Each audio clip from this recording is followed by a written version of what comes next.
नमस्कार, मैं Dinesh Khatri TT public senior secondary school के इस डिजिटल प्लेटफॉर्म पर आप सबका स्वागत करता हूं। जैसा कि क्लास 9th में हमने कृतिका का चैप्टर नंबर 2 पाठ क्रमांक 2 मेरे संग की औरतें, जिसकी लेखिका का नाम है मृदुला गर्ग, को हमने प्रारंभ किया है। उसके पश्चात मैंने कुछ वीडियो ग्रामर के भेजे हैं। उम्मीद है आप सभी ने उसे अच्छे से नोट किया होगा, देखा होगा और समझा होगा। कोई डाउट हो तो उसके लिए आप निजी संपर्क के या विद्यालय में आके संपर्क करें। तो हमने जहाँ पाठ छोड़ा था उससे आगे बढ़ रहे हैं। यहाँ तक हमने पढ़ा है कि लेखिका अपने परिवार के बारे में बता रही है कि उसकी माताजी किस तरह की थी, दादी जी ने क्या किया था। दादी जी ने एक स्वतंत्रता सेनानी के साथ उसके माता की शादी करवाई थी। तो ये सब हमने पढ़ा है। उससे हम आगे पढ़ रहे हैं कि अब लेखिका क्या लिख रही है कि हमने अपनी माँ को कभी भारतीय माँ जैसा नहीं पाया। अब लेखिका यही कह रही है कि मैंने अपनी माता को कभी जो भारतीय माता होती है उसकी तरह नहीं पाया, न उन्होंने कभी हमें लाड किया। लिखा है कि हमारी माता जी ने मुझे कभी प्रेम या लाड से कभी देखा नहीं कि उन्होंने मुझे किया हो। न उन्होंने कभी मेरे लिए खाना पकाया, न अच्छी पत्नी बन सकी, न बहू। ऐसे उसने भी हमको कोई सीख नहीं दी। यानी मेरी माताजी को देखकर मैं कभी नहीं सीख पाई कि एक अच्छी पत्नी कैसे बनती है या किसी की बहू कैसे बना जाता है। तो ये शिक्षा भी मैं अपनी माताजी से नहीं ले पाई। तो उसके कुछ कारण उसे लगे।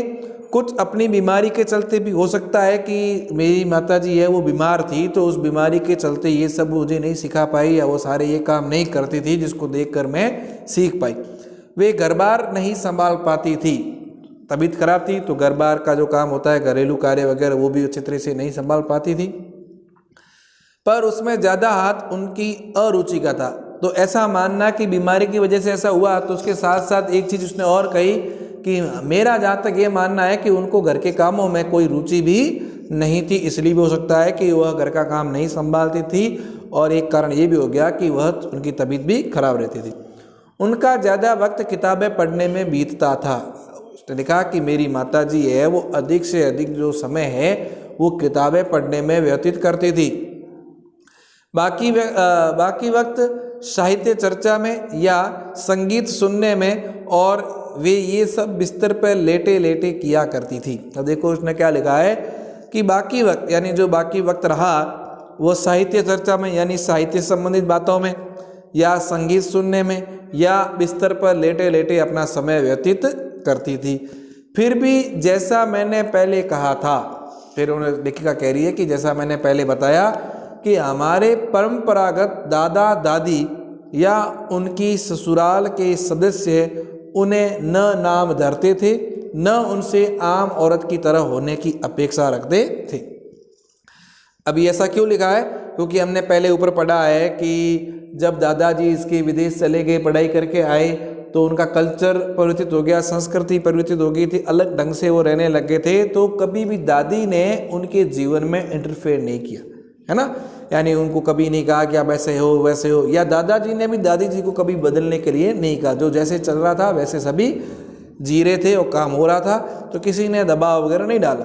तो वही बात उसने यहाँ लिखी, ये हमारी परंपरा है। तो उसी परंपरा के अनुसार जो मेरी माताजी के ससुराल वाले थे, दादा दादी या अन्य कोई भी जो ससुराल में रहते थे, तो किसी भी सदस्य ने मेरी माता को काम करने के लिए नहीं कहा या उसके ऊपर किसी तरह का दबाव नहीं रखा।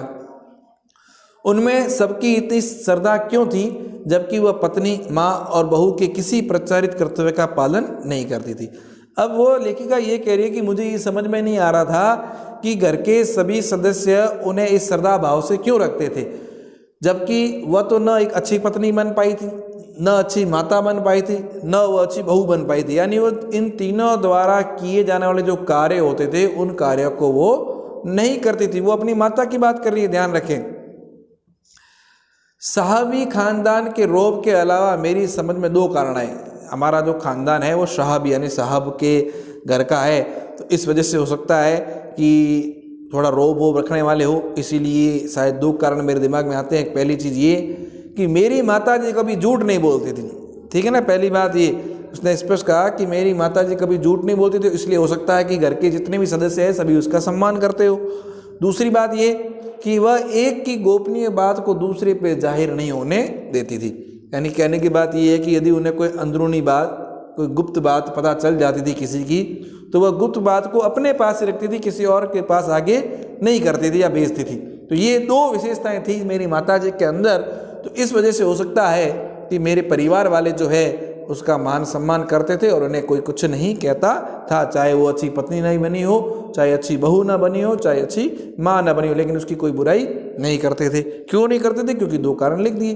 पहली बात कि वो झूठ नहीं बोलती थी, दूसरी बात वह एक की गोपनीय बात को दूसरे के ऊपर जाहिर नहीं करती थी। फिर देखिए क्या हुआ। पहले के कारण उन्हें घर वालों का आदर मिला हुआ था। पहला कारण जो लिखा हुआ है, कभी झूठ नहीं बोलती, इस वजह से हो सकता है कि घर वाले जितने भी लोग थे वो उनका आदर करते थे। दूसरे के कारण बाहर वालों की दोस्ती, दूसरा कारण ये था कि बाहर उनकी अच्छी दोस्ती थी। क्यों? क्योंकि वो दोस्तों की गोपनीय बातों को आगे नहीं करती थी, है ना। तो दोस्त वे हमारी भी थी। माँ की भूमिका हमारे पिता बखूबी निभा देते थे। उसने कहा कि माता जी है वो मेरे लिए एक दोस्त के समान ही थी, और जो माँ की भूमिका थी वो मेरे पिताजी निभाते थे। मुझे याद है बचपन में भी हमारे घर में किसी की चिट्ठी आने पर कोई उससे यह नहीं पूछता था कि उसमें क्या लिखा है। यानी जब मैं छोटी थी तो किसी की यदि चिट्ठी वगैरह आ जाती थी हमारे घर पे, तो वो यदि मेरी माता जी पढ़ती थी तो कोई भी ये नहीं पूछता था कि उस चिट्ठी में क्या लिखा हुआ है, भले ही वह एक बहन की दूसरी के नाम क्यों न हो, चाहे वह उसकी बहन की आई हो, यानी मेरी मासी की चिट्ठी हो, तो भी वह नहीं बताती थी कि उसने क्या लिखा है। और माँ ये जानने को बेहाल हो कि बीमारी से वह उभरी व नहीं। और यह भी यदि उसकी माता जी की चिट्ठी थी, यानी मेरी नानी जी की, यदि वो ये जानना चाहती थी कि भाई मेरी माता जी की तबीयत खराब रहती थी तो उससे अब ठीक हुई है या नहीं है, क्या है, तो वो भी वह किसी को बताती नहीं थी। छोटे से घर में 6 बच्चों के साथ सास ससुर आदि के रहते हुए भी हर व्यक्ति को अपना निजत्व बनाए रखने की छूट थी। अब जो ये घर था उसने स्थिति बताई है कि इस घर में 6 बच्चे थे, सास ससुर थे, और हर व्यक्ति अपने अपने हिसाब से यहाँ काम कर सकता था, ऐसे सबको आज़ादी मिल रही थी।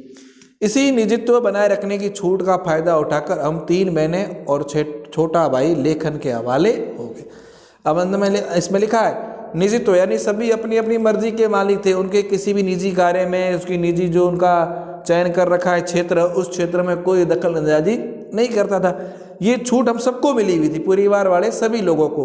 तो मेरी जो 3 बहनें हैं, हम 3 बहनें और जो मेरा छोटा भाई है, ये 4 जने हम लेखन कार्य करते थे, यानी लिखने का कार्य करते। यानी मृदुला गर्ग ये कह रही है, मृदुला गर्ग 1 और 2 और बहनें, ये 3 बहनें, और उनका एक छोटा भाई है, वह हिंदी साहित्य में लिखने का कार्य करता है।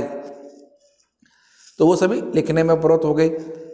लीक से किसके लीक, यानी जो परंपरा थी उससे हटके अपने पूर्वजों में माँ और नानी ही रही होती तो गनीमत रहती। यानी उसने कहा कि यदि मेरे पूर्वजों में मेरी माँ और मेरी नानी यदि जीवित रहते तो शायद ठीक था। पर अपनी एक परदादी भी थी। उसने कहा कि मेरी एक परदादी और थी जिन्हें कतार से बाहर चलने का शौक था। लीक से किसकी, मतलब परंपरा से हटके, यानी हमारा परिवार जिस पंक्ति में चल रहा है, जिस रिवाज से चल रहा है, तो मेरी जो परदादी थी वो उस रिवाज को छोड़कर कुछ अलग चलती थी। उन्होंने व्रत ले रखा था कि अगर खुदा के फजल से उनके पास कभी 2 से ज़्यादा धोती हो जाएगी तो तीसरी दान कर लेगी। अब ये परदादी की बात भी लिखी है कि परदादी ने यह कसम खा रखी थी कि यदि खुदा के फजल, यानी यदि खुदा की दया से, देखो फजल की वजह 1 नंबर लिखा हुआ, तो 1 नंबर आपको अर्थ मिल जाएगा नीचे इसी पेज पे, दया या रहम से यदि मेरी दादी के पास 2 धोती, यानी साड़ियों को धोती के लिए वर्ड किया गया है कि उसी तरह बांधी जाती थी उस समय, तो यदि 2 से अधिक यदि मेरी दादी परदादी के पास पहनने के लिए धोती या साड़ी हो जाती थी तो 2 को तो वो रखती थी, लेकिन जो अधिक साड़ी या धोती होती थी तीसरी, वो किसी को दान कर देती थी। जैन समाज में एक चीज़ चलती है अपरिग्रह, यानी जितनी आवश्यकता है उससे अधिक का इकट्ठा नहीं करना। ये अपरिग्रह का अर्थ नीचे लिखा हुआ भी होगा, देखो, संग्रह न करना, कुछ किसी से कुछ ग्रहण न करना। ठीक है, तो ये चीज़ यहाँ लिखी है कि जैन समाज में ऐसी मान्यता है, तो उसके आधार पर ही कि सनक बिरादरी बाहर हरकत नहीं मानी जाती, कि सनक यानी उस बाहर जाके कार्य करना, ऐसी हरकत उन्होंने अच्छी नहीं मानी। इसीलिए वहाँ एक तो ठीक है, पर उनका असली जलवा तब देखने को मिला जब मेरी माँ पहली बार गर्भवती हुई। अब देखो, एक बात तो ठीक थी कि वो अधिक इकट्ठा नहीं करती थी सामान को, लेकिन दूसरी बात तब पता चली जब मेरी माता गर्भवती थी, तब मेरी परदादी ने मंदिर में जाकर मन्नत मांगी कि उनको पतोह का पहला बच्चा लड़की हो। पतोह मतलब पोते की बहू, ठीक है ना, उसका पहला बच्चा क्या हो, लड़की हो। ये परदादी ने मन्नत मांगी, ध्यान रखना, मंदिर जाके कि मेरी बहू की पहला जो संतान हो वो लड़की हो। आप सोचिए कोई ऐसी मन्नत मांगता नहीं, सब उस समय लड़का मांगते थे, लेकिन यह लड़की मांगी गई। ये गैर रिवायती मन्नत मांगकर उन्हें चैन नहीं पड़ा। अब ये उनको चैन नहीं पड़ा, मतलब ये कहने की तात्पर्य ये है कि उन्होंने ईश्वर से ऐसा मांगा और लड़की ही हुई।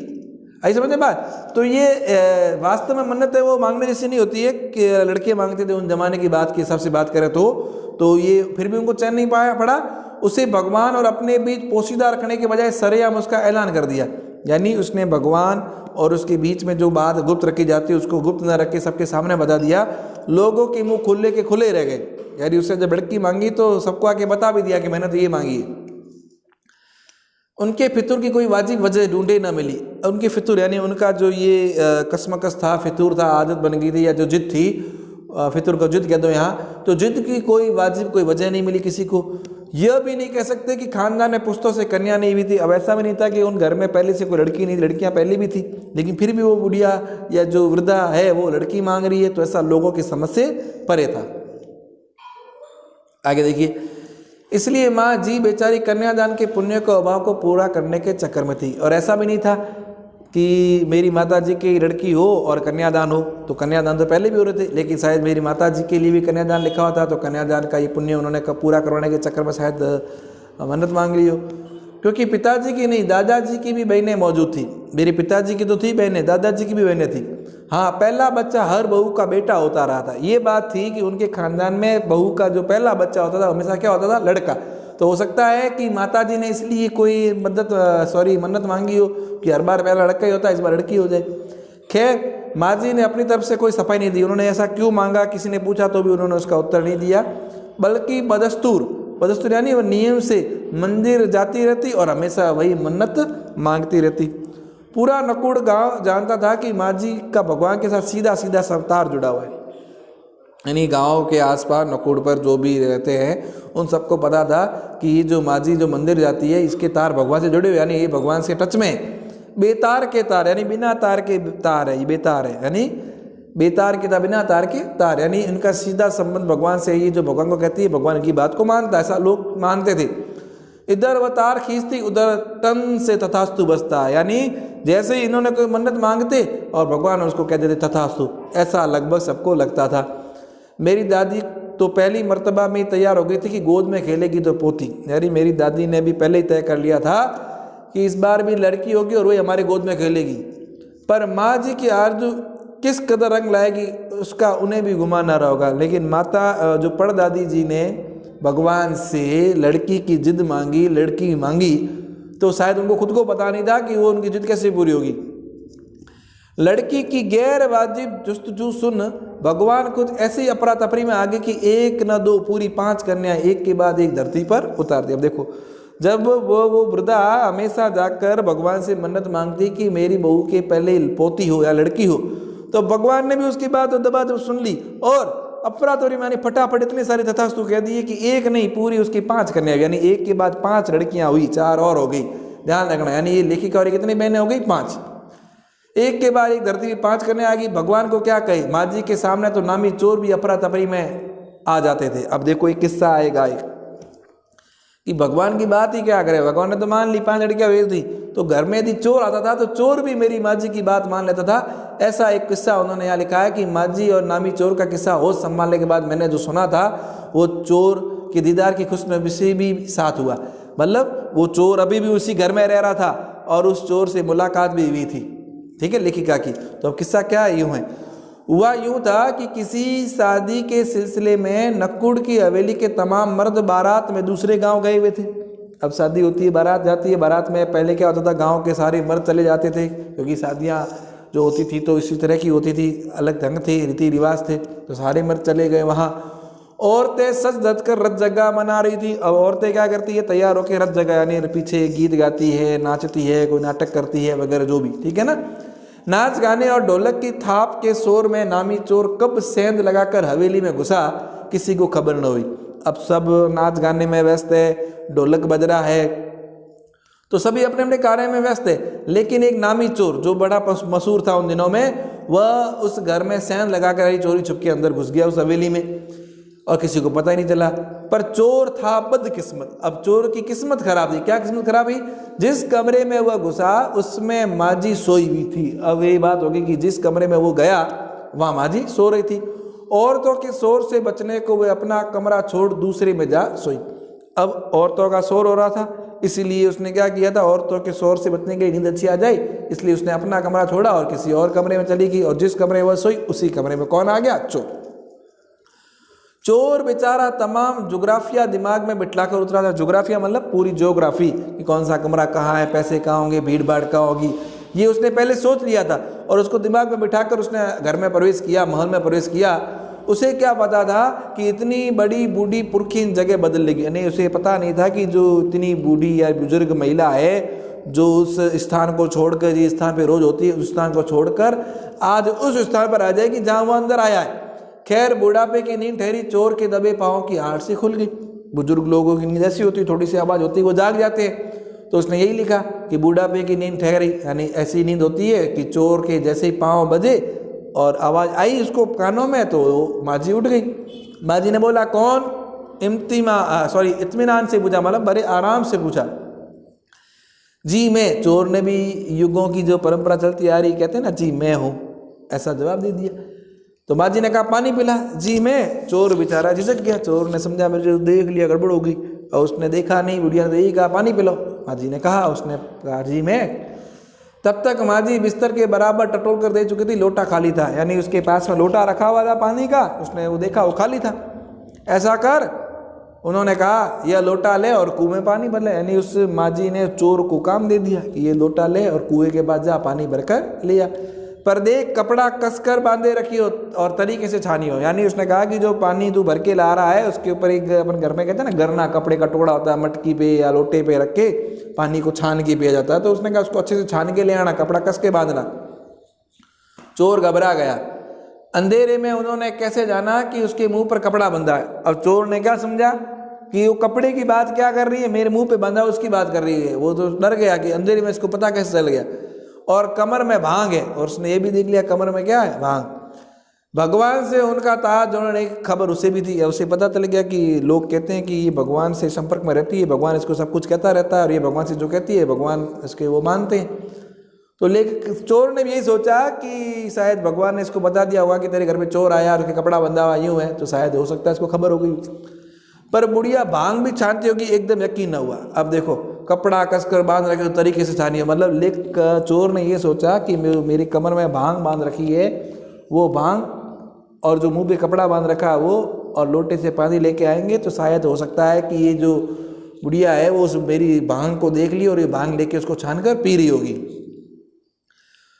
ठीक है ना। उसे यकीन नहीं हुआ कि ये जो इतनी वृद्धा है ये भी भांग पीती होगी। इसी से कुछ हैरान परेशान हो उठा। जल्दी कर भाई, तभी माजी ने कहा बड़ी प्यास लगी। तभी माजी ने और बोल दिया, अरे भाई जल्दी कर, पर मैं तो चोर हूँ। मारे घबराहट धर्म संकट में चोर सच कह गया। चोर डर गया और चोर ने अपने धर्म के अनुसार बता दिया, मैं तो चोर हूँ। बाजी ने कहा, हुआ करे, प्यासे को पानी तो पिला, पर देख मेरा धर्म न बिगाड़ियो, लोटे के मुंह से कपड़ा न हटाइयो, हाथ रगड़ कर धो लीजिए और पानी कपड़े से छान कर भरियो। अम्मा जी उसे क्या कह रही, होगा चोर तू बड़ा, मुझे क्या लेना देना, मुझे तो प्यास लगी है। फटाफट जा पानी लिया, और ध्यान रखना मेरा धर्म भ्रष्ट मत करना। इस लोटे को पहले तेरे हाथ धो देना अच्छे से, फिर कपड़े को लोटे के मुंह पे बांधना और फिर पानी छान के भर के ले आना। ऐसा उसने चोर से कहा। आप चोर के हाथ का पानी पी लोगी? कहा ना, रगड़ के धो लीजिए, सब नाच गाने में लगे, तेरे और भगवान के सिवा कौन धरा है जो पिलाएगा। उसने कहा कि भाई मुझे पता है, तुमने कह दिया चोर है तो अपने हाथ धो लेना, और क्या बढ़िया, उसके बाद पानी भर के ले आना। तुम्हारे अलावा और भगवान के अलावा और कोई यहाँ आस पास है ही नहीं, सब नाच गाने में लगे हो, तो पानी कौन पिलाएगा। भगवान वहीं कहीं उसके दरबार में बराबर में धरे हैं। सुनकर चोर को ऐसा अकबकाया। अब देखो क्या हुआ, उसने क्या कहा, भगवान वही जो लगभग उनके बराबर में धरे, यानी कहीं रखा हुआ है, और वो चोर है सुनकर अकबकाया, मतलब घबरा गया कि लोटा उठाकर चल दिया। पूरी एहतियात के साथ पानी भर के लोटा तो पहरेदार ने दर्द दबोचा। अब देखो क्या हुआ, जब वो पानी का लोटा भर के ले आया तो जो पहरेदार थे उन्होंने इस चोर को पकड़ लिया। क्योंकि पहरेदारों ने उस चोर को कुएं पर पानी भरता हुआ देख लिया था। तब माजी ने लोटे का आधा पानी खुद पिया, बाकी उस चोर को पिला दिया। अब देखो क्या हुआ कि आधा लोटे जो भरा हुआ था, आधा पानी उस वृद्धा ने पी लिया माजी ने, आधा उस चोर को पीने के लिए दे दिया। एक लोटे से पानी पीकर हम माँ बेटे हुए। अब उसने क्या कहा कि अब ये पानी है, एक लोटे का था, आधा मैंने पिया, आधा तुमने पिया, इस प्रकार से तुम माँ बेटे हो गए हम। अब बेटा चाहे घर में चोरी करे या खेती करे, उससे मुझे कोई लेना देना नहीं है। तो इस प्रकार से चोर को माजी ने क्या कर दिया, बड़े ढंग से फंसा दिया।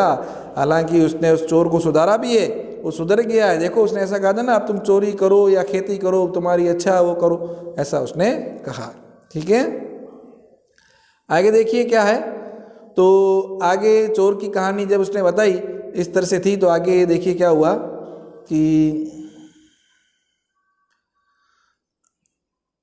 अब जब ऐसा बात हुई तो क्या हुआ कि बेटा बेचारा किस लायक रह गया होगा, सो रोमांचक धंधा छोड़कर खेती में लग गया। अब जब ऐसी बात सुनी तो उसने चोरी छोड़ दी, और वह अपने अनुभव से या अपने मन को बहलाने की वजह से या कह दो उसको लुभावना धंधा अच्छा लगने लगा उसको खेती का, उसने खेती करना प्रारंभ किया।